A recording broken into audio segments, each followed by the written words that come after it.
We all just watched this show that came out, and it's fantastic. It's called 1899 on Netflix. A few weeks ago, month ago, 2 months ago, whatever, we played the trailer on the program here, and it looked interesting. We didn't quite understand what it was, and we can safely say what you see in the trailer. We still don't know. What you see in the trailer is just the first couple episodes of this whole series, because there's so much more to it than that trailer is not even alluding to. The tip of the iceberg. Yes. Like, you have no idea where this thing is going. I'm not gonna lie. That's very refreshing. Like, it was. They didn't spoil one thing. Like, you from that trailer, you wouldn't know what the hell was going on. And watching 8 episodes, you wouldn't know what the hell is going on. Exactly. It doesn't spoil a thing. I'm trying to figure out a way to describe 1899, so I'm going to do it like this.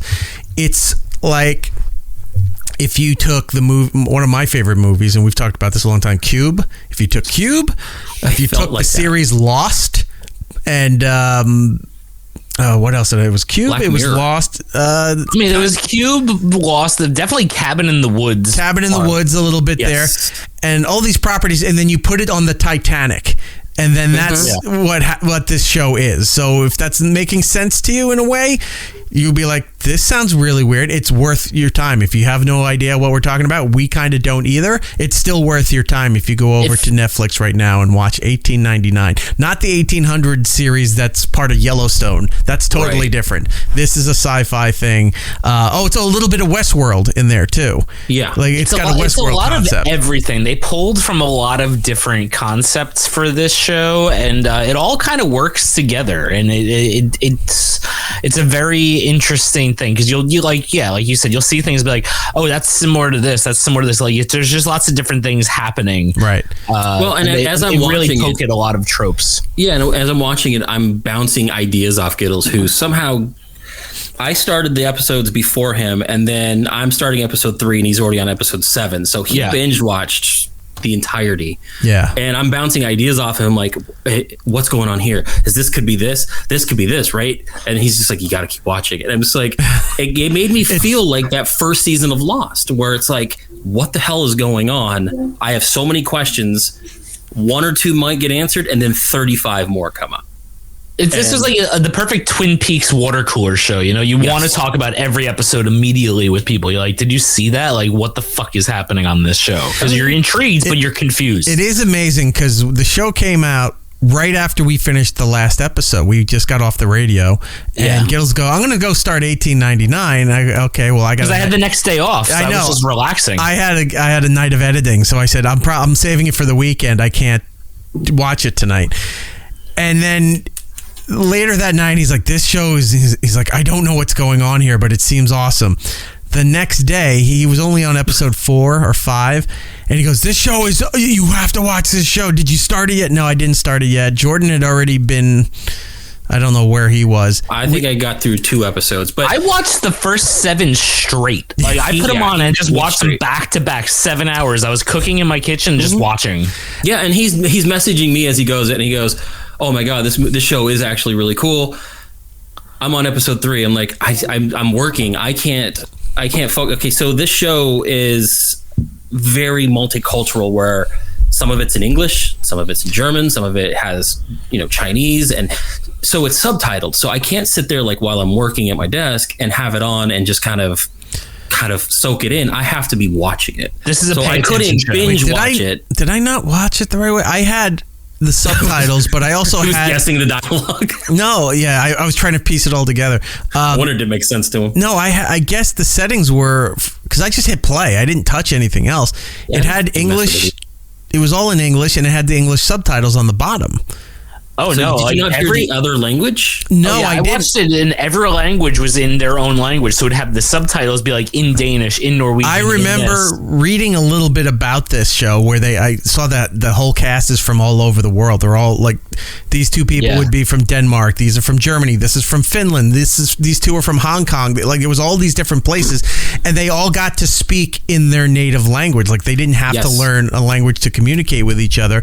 It was, you say your lines in your language, you say your lines in your language, and they have to interpret based on the emotion what was going on, right? Well, and that plays heavily into in the show, where, like, right. We'll get into that in 1 second. So I knew all this was in play, but when I'm watching it, and I would see everything was in English, and I'm looking around, and I could see the mouth sometimes not matching. I'm like, okay, so this is how they put the show out. So they all filmed it in their languages, but when they put it out here, it's all in English.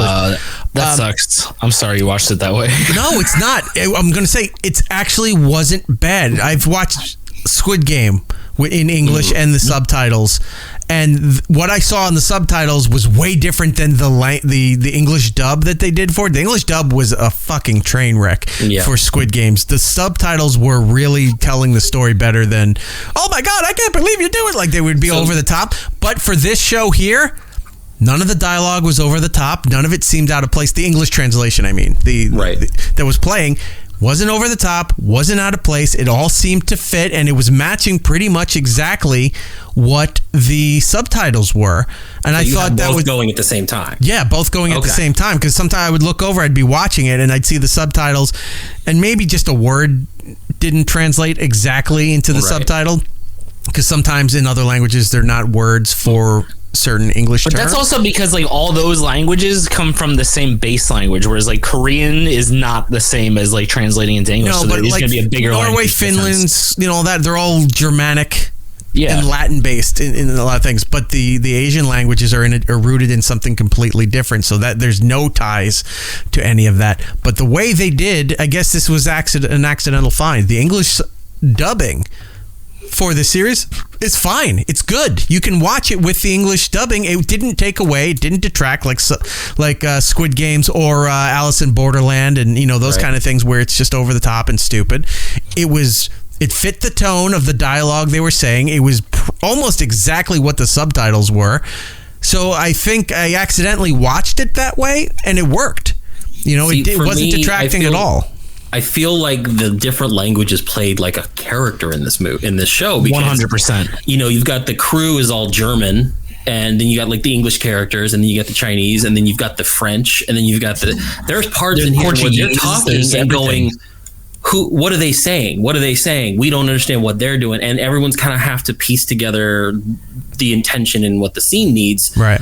I don't know if it would have felt different to me just hearing it all in English. Yeah, like I feel like the fact that they didn't speak the same language actually helped separate their confusion while navigating the story. Yeah, like there's a scene, it's not like a quick scene, but there's some lady who's having complications from being pregnant, and this little girl goes up to this woman. She's like, "Can you help my mother?"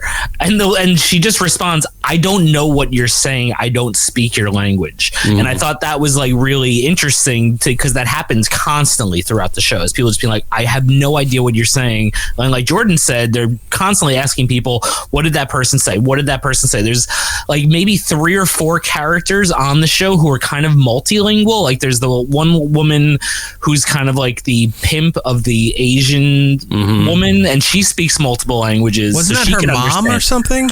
No, there was the pimp lady, and then there was the mom. Like the lady who gets like her hand black when she touches the thing. Oh, like yeah. She's multilingual. She's dressed in that very Victorian outfit. Yes. Yeah, okay. Yeah. She speaks English. She was speaking Cantonese or whatever to the 2 Chinese people, and then she would speak French to Lucien. Yeah. So Lucien. she was able to do that. The captain spoke English and German, which kind of was close to the Norwegian. Like one of the Norwegian ladies, the pregnant one, knew some German. So like they made ways to bridge the gap without completely doing everything in English. So that's why I thought it was kind of weird that you saw it completely in English. And again, I don't know if it would have I don't say it would detract from the story for me. I just think it would be weird because I think, like I said, the languages and the difference in languages made that a little bit more interesting to me. Yeah, same. Yeah. I think, like them, because I couldn't imagine being in a lot of these situations. Oh, no. And someone just being like, and you're like, wah, wah, wah, wah, wah, wah, wah, wah. You have no idea what they're saying. Like that's terrifying. Yeah, because at some point they just start doing it, and there's 5 cast members just standing there, and each one is like, this guy speaks Portuguese, this guy, they're from China, this from the French people, and they're all just like listening to the English lady talk. I'm like, how do they know what the hell she's trying to tell them to do? Yeah. Especially as the series got later into this, where everyone was kind of forced to be together and go do all these jobs with other people in different languages. And I'm like, how do you get anything done in this crazy thing? Well, they did, and they pulled off one hell of a series. It's awesome. Just since we're talking about this, I'm going to jump to the end of the series. Possible spoilers, so just so people know. Intentional spoilers, not possible. Yes. There's 8 episodes in this season. After the 8th episode, there's sort of like a bonus episode where they talk to the showrunners, the writers, directors, the cast. They show you how they make the show and everything here. So I'm jumping to that episode real quick. The showrunners, the creators for this were the people that made Dark. If you've not seen that on Netflix, it's a husband and wife couple that do everything here. So they made Dark. They made this series, and the way they did most of it is that certain scenes were stationary, where like the state cabins, they would just change the decor in there a little bit for every time they were in a room. The hallways, there was just like almost like an H with the hallways that they just kept reshooting in different angles. Yeah, you don't need to keep doing more than that. There's scenes when they're not on a boat, where they're just out in the world somewhere, and they made it like a pizza. Like the entire set is built in a ring in the round, and they would just pull the slices out for whatever they needed to do. So if they're like, all right, there's a scene where they're in the mountains somewhere, here's the scenes, here's the terrain for the mountains, and then they have this giant LED ring around them. What's called what? What was it called, Jordan? It's called the volume. The volume. Yeah. So it's essentially, you don't need blue screens, you don't need green screens. There's no computer generated CGI for most of it. There's some stuff in there, but for most of the practical scenes they're shooting, the LED screen just becomes the world. It's almost like a holodeck, if you will, if you're familiar with Star Trek, where the scenery just comes up around you and it looks real. That's what it is. They just change the flooring, and then everything around them, distance and whatever, gets blurred, so you don't have a real depth of field, that this doesn't look authentic. It seems like they're actually there.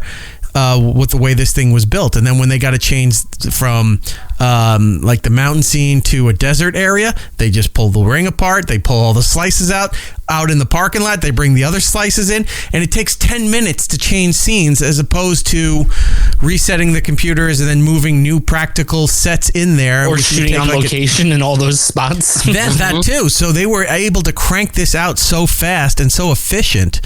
It's insane. So for something like this, I know it's not new technology, but it is new to a lot of people. It's newish. And I think it's cost effective now, where like any new technology, it's expensive, but it will become cost effective. Like when TV and movie companies see, it's like, we can spend this money now and just think of all the use we can get out of it for future movies and shows by setting up essentially a warehouse with this ring in there and doing it that way. And it's down the line, I would love to see if more stuff was shot like that. Because whenever you see the behind the scenes, shot like that. You ever see the behind the scenes for Marvel movies when they show you Endgame, like how epic Endgame was? It was just a giant warehouse with all blue everywhere, with little crosses to mark positions. People have the little white dots for motion capture on them, and that's a great way to do it too. But imagine you could do the motion capture but not have to have the blue. You just have the scenario programmed in, and you're there. Well, they've been using this technology for they haven't. They're using it for Mandalorian. They did it for the Obi-Wan show. They've been using it for a lot of these Disney Plus shows. And because I'm nerdy and I watch all those behind the scenes things, and they're talking about it, and the actors are like, "This is great. I'm not sitting here having to look at a tennis ball. You can project something in the distance. I now see that thing. I can react to that thing. I can do this." Because you're right. They just throw it on the screen. It takes minutes, and you've got a completely rendered background. You've got scenery. You've got a whole new thing, and it's almost seamless. Like, you wouldn't know if they were really there or not, especially in this show. I had no idea. I had to look it up after the fact to find out. Because some of the locations... Because some of the locations are very like haunting, like there's like the Norwegian, just like vast, like wintry mountains, with just snow, and then deserts, and then like a war zone. Like, I know it all takes place on a ship, people, but all these locations we'll get there. Maybe. Well, and that's where the Lost comparisons come to me, because like every episode kind of focuses quickly on a backstory of one of the main cast. Where Lost did the same thing, where it's like every episode is like, oh, we know. Lost also there's an intricate tunnel system in the ship, and Lost is like that, and also Cube. That's like that. When they did that, I thought of Cube too. There's at one point they recognize one of the that's where I was thinking Cabin in the Woods. Recognizes like that this isn't. It looks like reality, but it doesn't seem like they're in this location, and sees something. Winds up pulling what would be, I guess, the green screen in other aspects, but just pulling this thing apart and then seeing a door behind what was scenery, and. Out of like in a the middle of tiled nowhere, hallway with other lights in it. Yeah, in the middle of nowhere, and the way they open it up and they peek their heads through, that looked a lot like Cube, where they were constantly moving through different rooms trying to find out where the hell they were and where they were going. When they were down when they would open up the floor and they would go down and then like the wall would open up, that's kind of where I saw that too. I'm like, oh, now they got to crawl through this thing and it's going to be some murder death trap, and I'm going to be very upset. They're tying their shoes together and then they're hucking it into the room, reading the numbers. Is this an even room number, an odd room number? How do we get killed in this room? So yeah, the international casting, the language barriers they purposely had in place for their dialogues. It's like you say your script in your language, they say their script in their language, and you try to interpret what the other is saying and doing. Was brilliant, because you wouldn't know it watching the show. You have no idea, but watching that bonus episode where they're explaining what they did, you'd have no idea, and you're like, wow, and they were talking about a lot of these things are firsts. This is stuff that television and film have not done before, and they're trying it out. I think when you started watching it the other day, I'd sent you a message saying found it. Yeah, that was the first one, and then you kept texting, so I was like, I might as well answer him. Yeah, because I think Jordan actually watched the first episode, and then I watched behind both 7 of us. the next day. Yeah, that fell behind both of us. Right, I had to finish it this morning. I'm like, Jesus Christ. Yeah. But no, I said not knowing any of the actors was refreshing, because I didn't feel like I had to focus on. Oh, I know this is the main guy. I know this is the guy who's getting the most money. Like, everyone was new. That guy's Dwayne Johnson. He's always the Rock in everything he's in. So, well, that's always my biggest problem with movies. Is always be like, oh, Tom Cruise is the last samurai. Like, it's always him being the person. You know what I mean? Like, and like when you see something where you don't know people, it's like why I like watching a lot of British shows. I don't know the actors, so it's great to just watch them and you can just separate. But that only works for the rest of the world, because if you talk to anybody from the UK. It's such a small incestuous community of acting. That's why they were all in Harry Potter. They were all in Monty Python. They were all something. Like, anytime there's a big franchise that's out of IT Crowd and Black Doctor Who, like you always see these people that come in and you're like, oh, that guy. He was knighted 10 years ago. What's like what? I have no idea who that guy is. I heard of this guy yesterday. It was nice not having that forced caring about one particular person, knowing if they were famous or not. Like, it was just nice to be able to, or if they lived or died. Everybody. Right. I wasn't really rooting for anybody to survive this thing. I wasn't wanting them dead, but I wasn't like that person needs to stay alive. I didn't care about that either, and I was really enjoying the story. Yeah, and then you 6 episodes in, something happens, and one of the characters I thought was a main character just right off the boat.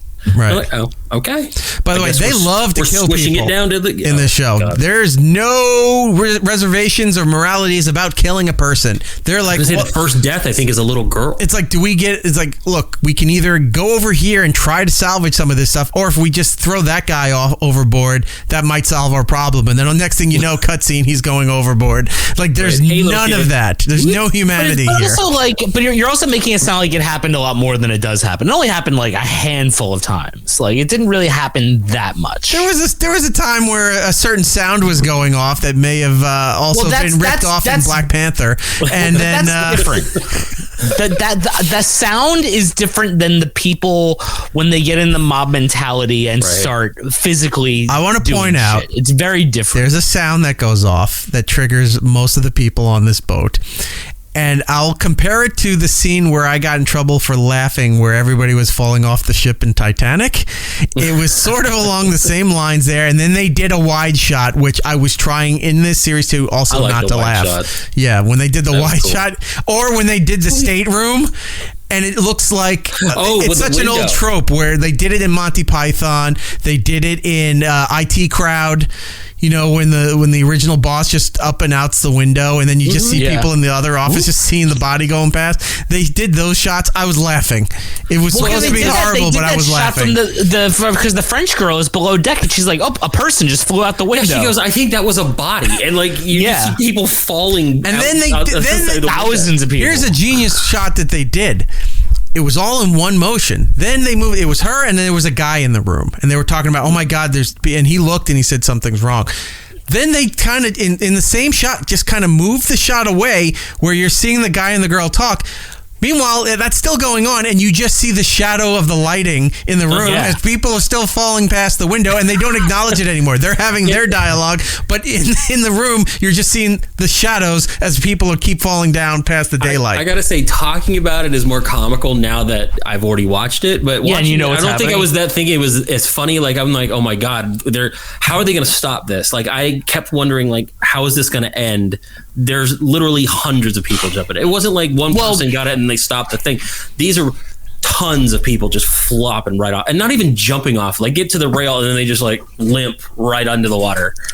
Well, my thoughts originally, because one of my favorite movies is the movie Triangle, about the people who get lost at sea and then they find a boat and it picks them up and they get stuck on a time loop where the day just keeps repeating. It's like Groundhog Day with murder, and everyone's just like killing each other, but they don't know that it's them killing themselves. And I thought it was going to kind of do that. So when that scene happens, and this is probably like episode 5. So they would kill themselves and then they would be back to life again? And no, they were murdering their other selves from the future who didn't know that the other people were the past in this movie Triangle.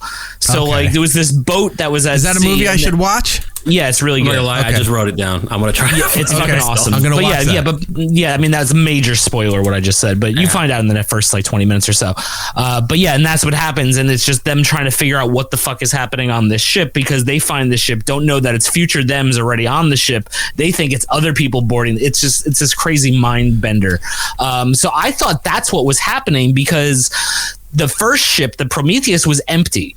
And I was like, how did this ship get empty? And then when everyone started jumping off the edge, I'm like, okay, this is how the ship got empty. Is this going to happen to these guys? And so I was thinking, I started getting into the loop mentality. I'm like, of course, this is where all the people went from the first ship that disappeared. I kept thinking it was time travel in a weird way too, because at some point in the Prometheus, they find the little boy in the cabinet and they had that thing blocking the door so he couldn't get out. Yeah, and then they later they did the exact same thing to the same little boy in the exact same way, in the exact same part. And I'm like, this is a time travel thing. And then, of course, I'm wrong. And it's just it's like it makes you go down these little roads, and then you get proven wrong, and you still don't know. And then you get to the end, and you're like, well, shit. But I kind of want to rewatch it. There were scenes where, there was a scene where you're talking about how they did the same thing as they saw in the other boat with that kid. But there was a scene where you see what happened. Not just that this was the end result. You see what led to the end result, where the light just flashes and it's like when you die and you go back to your last checkpoint in a video game. Yeah, exactly. All of a sudden, boom, and then they're like, you're bum, bum, bum. They pull open the cabinet and there's the kid again. We're like, we just threw him overboard. How is he back here? Oh, it reset. And that was fun. The thing. That was very video game-like. So that scene, when the boy is trapped in there, that's the one where the time stops, right? Where they go to kill her. So, remember, the first ship they found, the kid was stuck in there. And then when the father finds the kid, like people listening are probably really confused right now. But when the father finds the kid, he says, "This is the furthest we've ever gotten with him," which makes me think that he was trapped in that room because when that gun went off the first time, it killed her, and then the loop restarted. So they didn't get past him getting out of that room. You know what I mean? Because he just jumped to maybe like block the bullet. Exactly. So like, so that's where I think it stopped the last time, and then when they stopped it this time, that's was them progressing further. Yeah, no, it's really weird. There's a Doctor Who episode. It was a 2-parter called Heaven Sent and Hell Bent, and the first episode is he shows up at this kind of a castle where the rooms kind of move, depending on a certain mechanism, and he's trying to figure out the rhyme or reason to the mechanism. But then there's like this wraith, this kind of Grim Reaper thing that if it gets close to you, your time's run out and you die, right? Yeah. So he's always trying to figure out how to move the rooms and move everything around to figure. It's like a puzzle, a labyrinth, I guess, if you will, and trying to figure it out. And then in certain areas he finds certain things, and then he, like, in one point he was in the water and he sees all these skulls on the bottom of the ocean here, and he doesn't know where all that's from. And then you find out over time it's him. He's just stuck in this thing, and he's been dying for like 1,000,000 years. But then at a certain point the clocks reset, and then poof, this computer regenerates him, and he's right there. And he looks around, he sees a pile of sand, which was him before that evaporated or whatever happened to him. And he goes through the whole thing again, and he's trying to figure out how to learn. So he's leaving clues all the time to try to teach himself faster and faster to get through all of this stuff until finally he finds the way out. That's sort of, I thought was, I don't know what that concept is called, but I've seen it in a couple other things too. It's a time travel. It's like a loop scenario where it's a very common thing in a lot of sci-fi, like time travel. I watch a lot of time travel sci-fi, so this was a very common theme to me. Right. No, like I said, Stargate did that episode. Remember when Jack and Teal'c were stuck in the loop and they kept doing all kinds of shit, and they ended up having to keep learning more and more and more and more to finally reset the loop.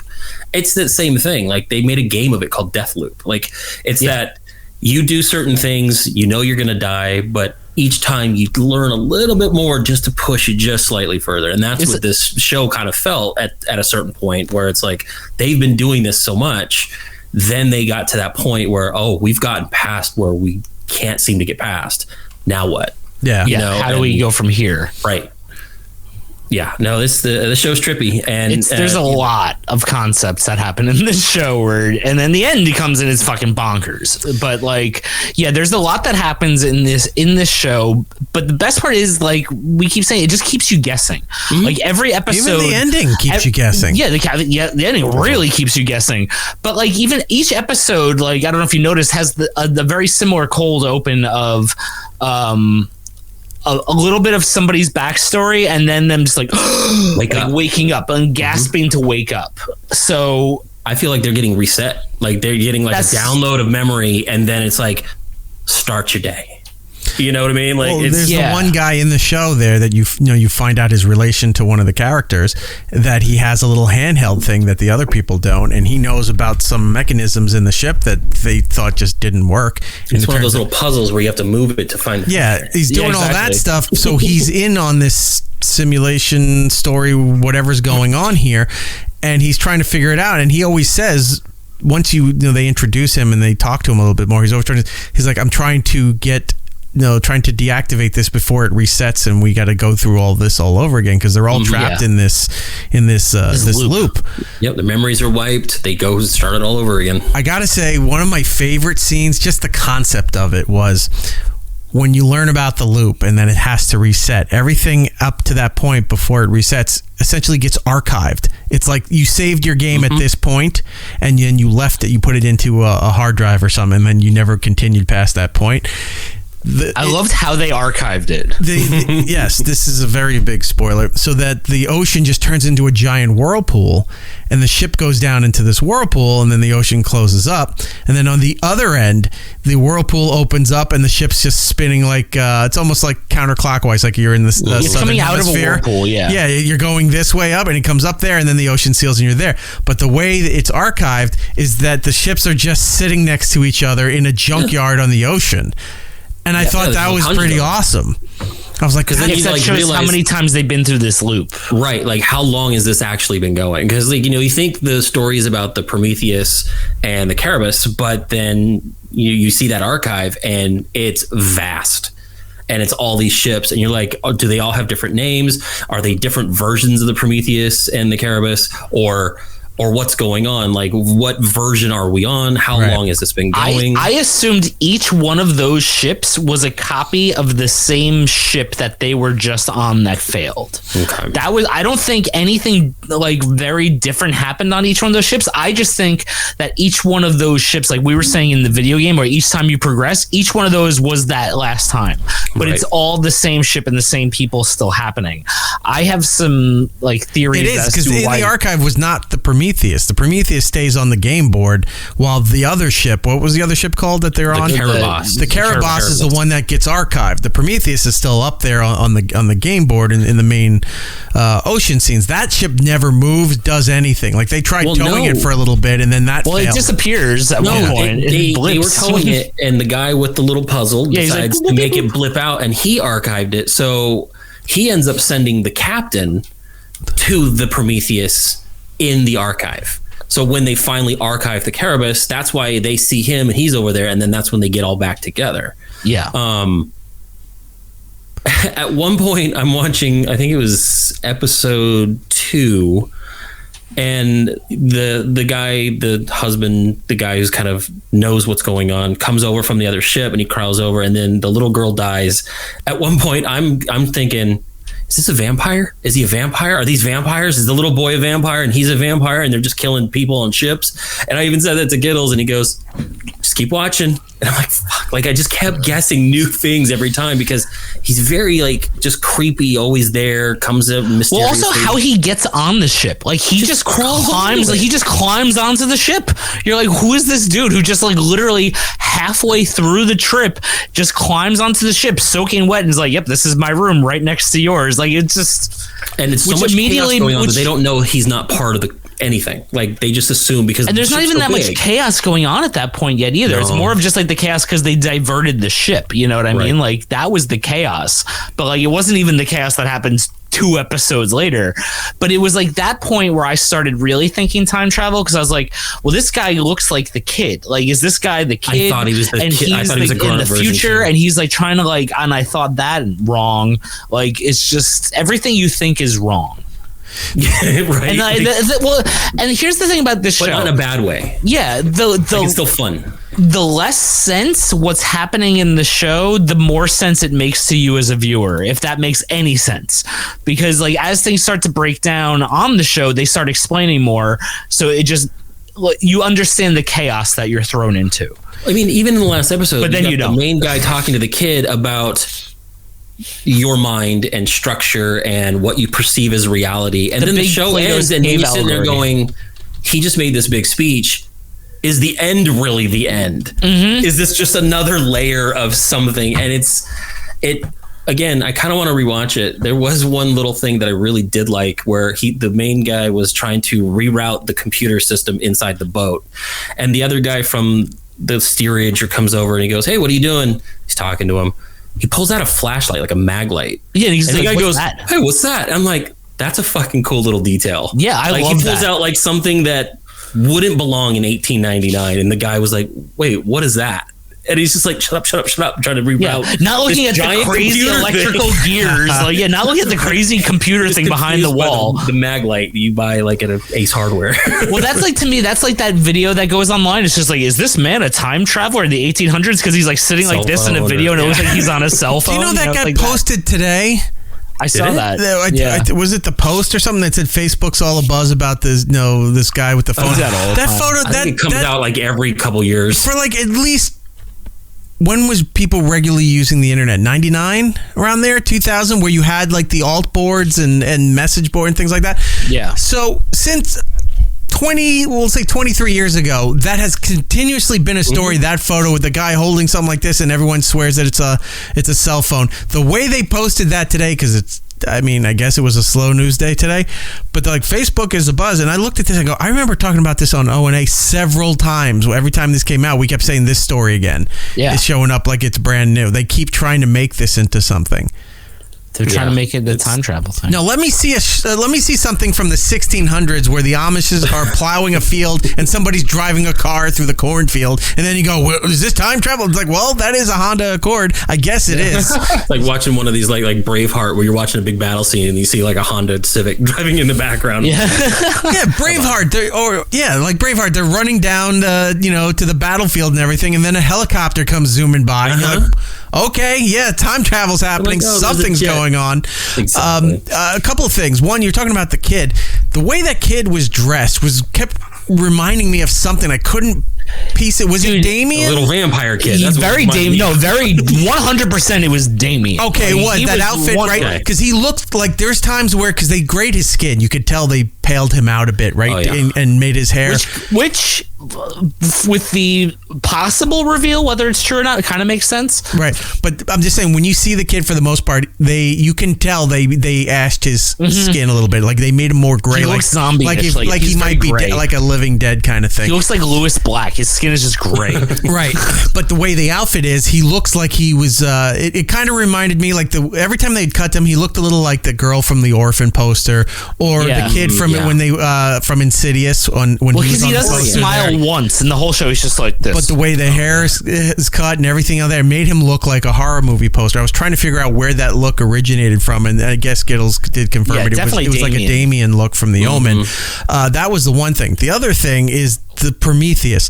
What is with movies constantly using this name to name ships? Why is this always a thing? That was definitely an annoying thing to me, because it's from Alien too. It's right. No, I know. Alien was the Prometheus. Everything's Prometheus. It's the remember the critics' art film, his indie film. Oh no, Prometheus, and he's dead. Yeah. It says Finn, like that. I think it's the idea that Prometheus was the one that helped humans gather fire. So guess it's like what? He doesn't help shit. So when it comes to the future, everybody dies on a ship named Prometheus. Well, stop naming your ship Prometheus. Well, and that's the thing. Like, you got to think, okay, if it's named Prometheus, there's a good chance that ship's going to get punished. It's not even irony at this point. Happen to that boat. It's now a cliche.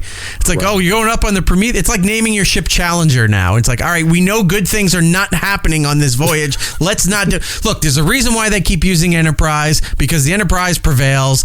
Or hell, Millennium Falcon. I know that's a Star Wars thing, but at least it gives you some hope that you're not going to die on this ship. Right. Stop using Prometheus as a fucking name of your vessel. Could you imagine, you buy a ticket, you're going to like the Carnival Cruises, and they're like, we just named the ship Prometheus. You're like, I will be returning this ticket. Yeah, Eric's still going. Giddles won't go. Oh, I wouldn't go on the cruise anyway, especially after watching this show. Not getting on a cruise. I thought the same thing. I kept thinking about you and your how much you like cruises, Eric, and I'm just watching this going, I don't know if I could do this. Another nail. Well, they don't all end up like this. You know? I've heard some stories. Although here's something that dawned on me later after watching the finale. That could be you on the ship. Oh, I wish, but no. Well, one, we don't know if that's reality either, even though the computer's telling you it's reality. Big spoiler. It didn't dawn on me till later. When did I watch it last night? This morning. It didn't dawn on me till this morning. I'm thinking about it. That the very end scene of the show is also the intro scene to the show. At the very end, she's staring out a window, and then it pulls away, and then you see what it is. But she's on the ship at the beginning, but on this one, it's. But yeah, there's a scene in the beginning. She walks out the deck to the railing, and she's just looking. It's just you're looking at her, and all of a sudden it pulls away, and then I do remember that shot. And you see that she's on a steamliner ship, and then at the end is the same thing, but she's on a different ship. And you go, oh my God, it didn't dawn on me until later on. I'm like, that was a really kind of cool move that they didn't point out, but it was one of those moments that triggered later. I go, oh, that was the same scene. They do those kinds of things throughout the series where the theme song of the show is like a contemporary, like Alice in Wonderland, the White Rabbit song, and then each episode ends with kind of like a psychedelic 70s rock song, 60s song that kind of either. I was telling Giddles that too. I liked the episode or goes to the next one. I liked the creepy digital sound effects, almost like the noise that they use in American Horror Story with the like that. Which, if you don't know what that sound is, it's taking your video in an editing session and playing it very slowly. It's dragging the audio. They did that a lot throughout the show, like little like audio glitches you'd hear here and there, which always make me like, what does that audio cue so mean? that you're not. I guess they were just audio cues to let you know that this also wasn't reality or something was happening. Or something's amiss. Whenever there's an audio cue, something's amiss. They had those sound effects. They had the creepy, sometimes orchestral music. Time, it fits the time of that boat, the late 1800s, early 90s. Like there was some period music in there that really went good, and then the transition into modern pop rock at the end. I told Giddles, like, they do a great job of not mixing the two. Where going from this to this, where it's distracting during the episode. It's the coda to each episode with the music, but it's not part of the show where all of a sudden, remember that scene where they were playing, along the watchtower while they're running around? Like that, you're thinking about the music more than you are the scene itself. Right. I mean, even the season ends with David Bowie, and it's a perfect song. It's the perfect song. It was weird because they ended with "I'm Afraid of Americans." I was like, this doesn't really apply here, but okay, fine. Well, that's why they wouldn't go to America, and they wanted. That's why it was in 6 languages, Eric. I'm afraid of America. I'm afraid of the world. Spaceship. But yeah, I love the way they did the music. I think you hate the country that much, you left the planet. Well, after the first episode, I was like, oh, that was a little gimmicky at the end, but the song made sense. And then when I realized it was a theme, I was like kind of into it. But at first I wasn't. I was not like, a bad song. I hope they don't do this. No, I just mean like in general, the use of the song at the end. I know. It kind of takes me out of the 1899 year, but then I realized we'd have no idea what year it is. Well, because we're getting inundated the same way with new movie trailers and things like that, where there's like, I mean, the Batman did it with like the Nirvana song. Even this Ant-Man and the Wasp trailer did it with, I think, Elton John, where it's like, you're doing like these fun, slow down What's the Elton version. John song? It's not Yellow Brick Road, right? Isn't it a distorted version of Yellow Brick Road? It might be, yeah. Yeah, okay. And it's just, they're doing that a lot now, where it's like, now that you see it, and you're like, okay, we get it. You're using a new song and making it older, or you're changing it slightly, or making it creepy sounding. They've been doing that since the beginning of the 2010, I don't know what you call that decade, but 10 to 20. They were doing that with tens. And I'll tell you where a lot of it, at least from my understanding, a lot of it originated from the WB or CW shows and Gotham on Fox. They were always playing creepy versions of pop songs on these teeny-based kind of young adult kind of shows, and then it started moving up into movie trailers starting to use them. Right. And even before that was that video game. Damn, it starts with an M. Fuck, there was a video game that started doing that in their commercials, these creepy versions. Oh, then, I know that. And then the TV show. Gears of War did that for a lot of them. They did the Gear Wars. Another show that did it that Giddles, you liked, that when you talked about it on the show, I think like either last week or the week before, it made me realize how much I loved the show, except for maybe last season, was The Following did the same thing. Oh, dude, The Following did first the same season were great. Yeah, no, I love that show. And they would do the same thing where they would do like a contemporary song, but like it was like a cover, but it was like slightly different. And I was like, I'm starting to look for those. Like, okay, I gotta go find it. And but that show, I love that show. Mercenaries. Someone gets stabbed. 40 people got stabbed. Right. Mercenaries was the video game series. It was 2005. They did that "Oh No You Didn't" song, but then past that point, which turned into you were hearing creepy versions of whatever 80s and 90s pop songs you can think of that would fit in there. It's like take a chance on me, and you're like, what? Right, they're doing ABBA as a horror song, you know? Oh man, but yeah, like this one, they would pop a song at the end. It would be obviously not the main artist. They would slow it down, they would fit it in, and each one would kind of either sum up what you just watched in that episode or kind of foreshadow what you're going to be seeing in the next one. Yeah. And it was just like, it was so good the way they did it.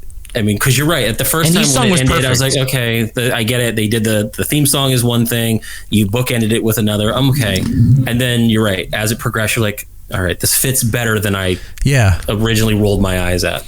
A lot of the things they did were the right things to do. There were actors you didn't really know, so it didn't take you out of it. The music wasn't anything that was going to catch your ear to distract you from the story or the scene at play. Nope. The popular music to bring it all together, I guess, at the end of each episode made sense to do it then, like a closing credits kind of situation for the movies. And look, I don't think we can say enough fantastic things. When have we had a show like this that a lot? I've seen other people online too going, I can't believe what I just watched, and we haven't had a moment like that for a television show or television series, a miniseries, in quite a while. You know why? It's because I think a lot of shows are like they're afraid to go really hard on these like mystery type things. You know, like they're afraid of alienating Sometimes they get crowds. stuck in digging, twists and turns, and then they don't know how to resolve it. Well, they're afraid that their audience, I don't think, will like it or they won't understand it. But knowing that that these are the people who did Dark, which I did not see. I need to get watching. I just started watching it. All of my friends have told me they're like, this is a really good sci-fi show. It's just very heady sci-fi concepts. Oh no, the Germans are coming to get me. The Germans are coming to get me. Yeah. Oh no, the Germans. But it's like, I think a lot of people see sci-fi and they think Star Wars, Star Trek, but there's like this, like Philip Dick, Isaac Asimov world Sci-fi of did get that's muddied. really deep. Sci-fi did get muddied by the really popular franchises where you'd have, look, it's nowhere near the success that Star Wars and Star Trek had, but I'll even throw Stargate into there. A lot of that stuff was all kind of the Fargate. Yeah.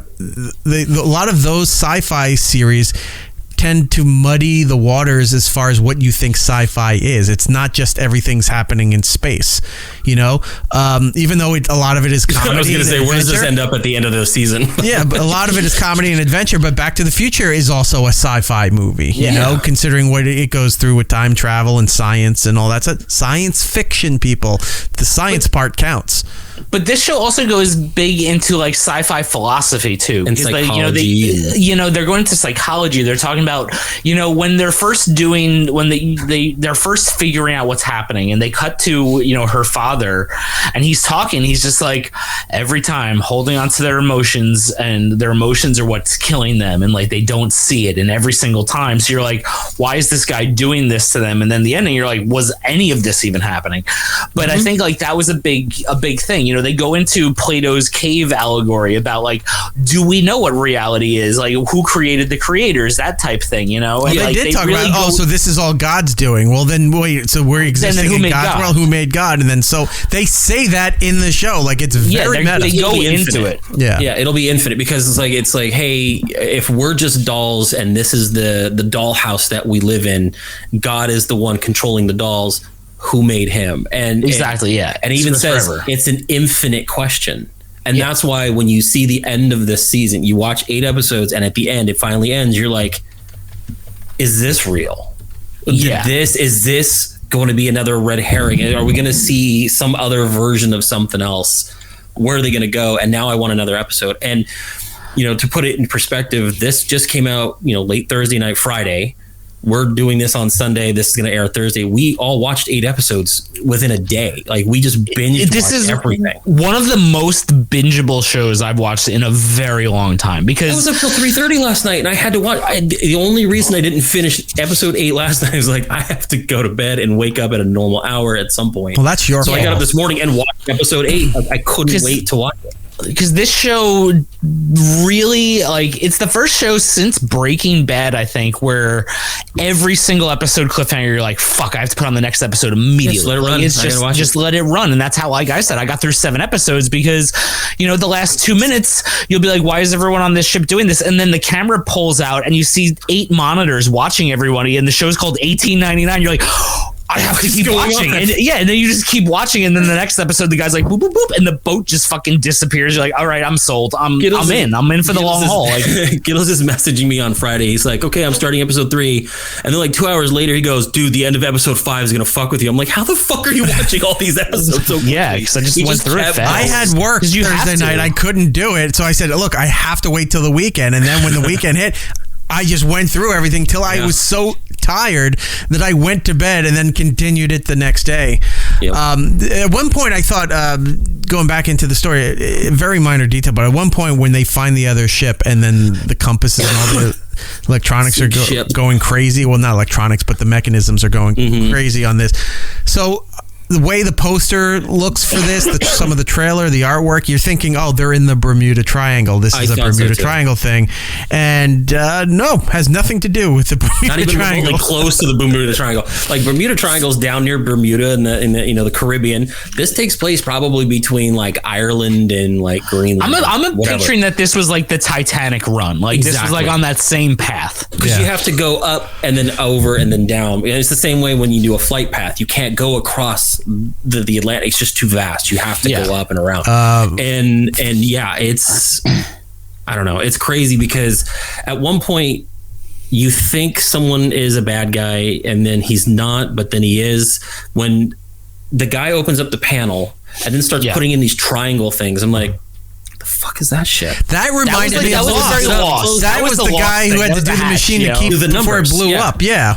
So I was like, okay, now what's this mess? This is not even on the Prometheus. This is on their ship. I don't think they ever really explained the triangle thing. It's just like their language. It's just their language in the computer. The kid had the pyramid, and then later on, when the dad was showing the kid stuff, and they're standing outside there's a giant pyramid out there.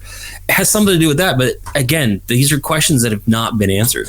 Because like the dad said at one point, he was just like, even though like this isn't real, he's like, there's still ports to the reality in it, and that's why like he was pulling out those drawers, he was finding the keypads. That's why he kept hooking into the mainframe, because he knew that there was different ways to connect to it, so that like you could see what was really happening versus what wasn't happening, etc. But I did like, I don't know if you guys last episode, the very much Mr. Burns' air moment with the dad and like the little boy, and it's like, this is what your mother did to you. The grandfather and the little boy, and it's like, this is what your mother did to you. Soon you'll have a mighty hump. Yeah, that's exactly all I was thinking that whole time. I was just thinking that. I didn't think about that till you just said it, but yes, that is hilarious. It was very true. Yeah, me and Giddles were talking about it where there's a part where like two of the characters have these little beetles, these little scarab beetles or whatever, and they let them out of their hand. They go do their thing. They pick locks. And I'm sitting there going, what the hell does this mean? And then when you find out how everything really is, then you're going, these are literal bugs in the system. Yeah, like computer bugs, but made literal. And it's just like, oh shit, it's another layer I got to think about. But then they tied it into the storyline, so it didn't look like it was bugs from the thing, because it was the kid from the memory that he was trying to get his mom to remember, whether or not that was ever a real memory that happened. Well, like that's the thing about the whole show. Like you don't know anything if anything is real. And the woman keeps saying, I can't have children. I can't have children. Is the kid real? I don't know. We didn't see the kid on the end. All they said is that they built this for you. Was he real at some point, or did they create him? They talk about that they created that little safe space, but they never really talk about if that kid is real or not. Could it be I don't know. That end scene, the reveal for the end scene, where she wakes up, she's on this ship, and it's a colony ship, right? It's essentially a world, a city. Yeah. And then they play David Bowie. Is it a stretch to say they built this city on rock and roll? Ugh, Jesus, Eric. In the show. So good. Terrible. Built this shitty joke on rock and roll. Man.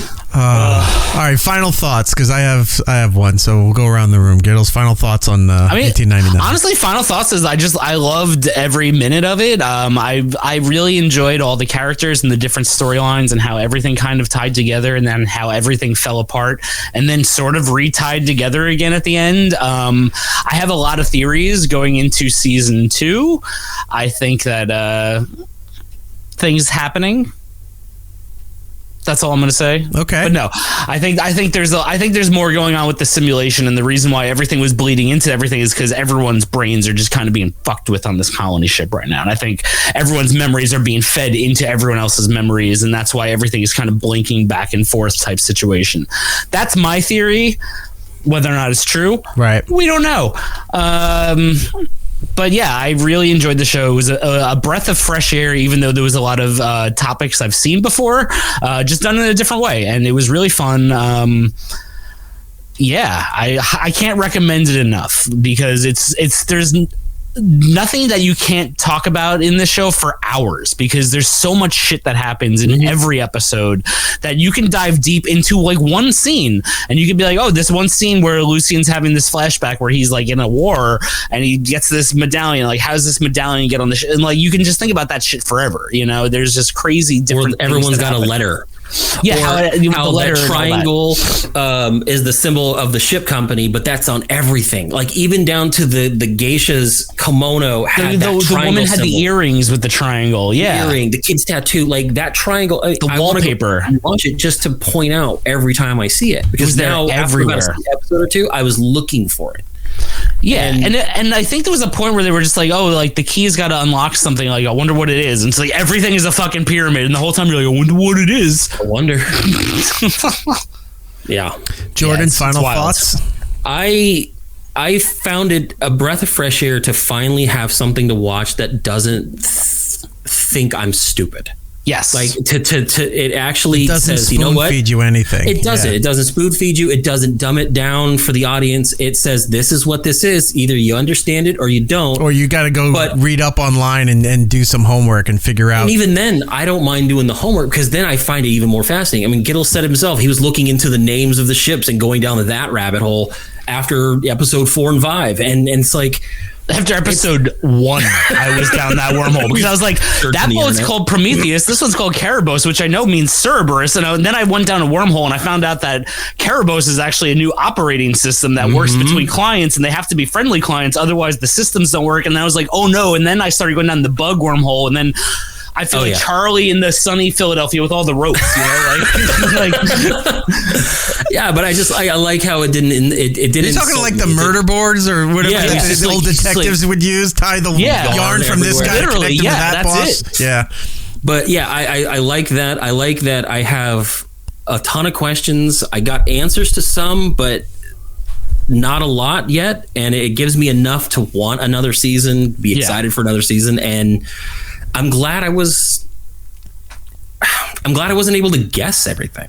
Yeah, like so much that where it's like you said you watch a movie or something, you're like, oh, that's you can kind of see where it's being telegraphed ahead. Yeah, this is, up until the end of the season, this is definitely the bad guy. Nope, you have no idea who the bad guy is. I don't think really anybody was a bad guy. Everyone just didn't know what to do. What's happening? Because the thing, the grandfather, the father, or whatever you want to call him. You think he's a bad guy, and it turns out he's kind of stuck there too. And then the main guy that you think is a bad guy, he's not really a bad guy. Everyone's in this thing. Everyone's trapped. Everyone's trapped. And then you find out it could have been the brother. But then you find out, I'm wondering, is there a brother? Or like I said, is he the computer operating system? Right. Is he Hal? Because you see the words on the monitor at the Everybody's end. Everybody's dead, Dave. What? I don't know. Yeah, no one talked to him. It's nice. It's nice to be surprised by something and to be genuinely engaged to a point where like what Gobble said, you just want to keep going. Like you don't want to stop. Again was up till way late than I should have, because the episodes are so engaging that when it ends, you're like, an hour passed, I have to go to the next one, and then you're 5 hours deep, right? And you just lose all sense of time. And so you're at that point where you just start walking. You're like, you know what? It's only like another half mile. Fuck it, I'll just keep walking. I'm not going to catch a cab. That's where you're at. You're like 5 episodes. If I sit down, I'll be too tired to continue. I'm just going to keep going. And you just force your way through it. I'll collapse at the end. Yeah. So it's nice to see that. And despite the amount of talking we've done about this, I still feel like people can go into this and be very surprised by everything they see. I think you'll still be surprised, even though like everything we're talking about, the end, and it still won't make a difference. Yeah, it won't make a difference because there's so much, like we barely scratched the surface on any of this stuff. Like flashbacks. We're talking about overall concepts. Like we're not talking like what actually happened. We're just talking about overall concepts. It just dawned on me there was another movie scene that comes to mind that I just realized. Maybe it's just me thinking this, but there's a scene where I guess they're all in that ballroom or that main dining room, and they realize that the ship is turning. Right. This is the first time before anybody knew that there was another ship. Yeah. Everyone's turning, and then they're talking to one of the crew members, what's going on? Why is the ship turning? The way that dining room felt, where they were all standing up there together, it felt like the end of The Shining in a little bit. Like where they were all in the ballroom together, and like, is this really what was going on or what's not? Two other things. One, the coordinates that they got the telegraph to these coordinates to go find the ship. And they were the same coordinates that you see at the end when she's looking at the computer. That the screen, they were the same exact coordinates. So if we know where this is on the map on Earth based on how we navigate the planet, what are those coordinates as far as, I guess, like a star map goes, where they're going to? So what's the link between the coordinates being obviously used on the the sea map on Earth, but using it in space as well? So it's interesting to see where those coordinates are going to actually be and where they're going. The letters that everybody was getting at one point. Did you not think that you're going to see a meme that said somebody opened up the letter and it says, "We'd like to talk to you about your car's extended warranty"? Oh, that would have been so you've been great. pre-approved for this loan. It's like, because anytime there's a written surface somewhere or a computer screen, somebody memes that out and puts that out there, because that joke hasn't been run into the ground to death. So I can't wait to see that meme. And if it's not, Jordan, you got yourself a Photoshop that you got to, if you want to put it out right away and be the first, and then you could post it and just go first like a dumb message board person.